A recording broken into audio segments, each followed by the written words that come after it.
What if King Louis XVI had successfully escaped France in June 1791 instead of being captured at Varennes?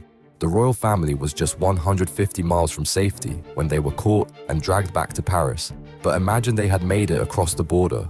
Austrian and Prussian armies would have immediately invaded France with the king as their rightful banner. This would have triggered a massive European war. But here's the twist. Without the chaos of revolutionary France, Napoleon Bonaparte never rises to power. He remains just another artillery officer, forgotten by history. France keeps its vast colonial empire, including Louisiana. No Louisiana Purchase happens in 1803. American westward expansion becomes impossible. The United States stays trapped within the original 13 colonies. No California gold rush, no transcontinental railroad, no manifest destiny.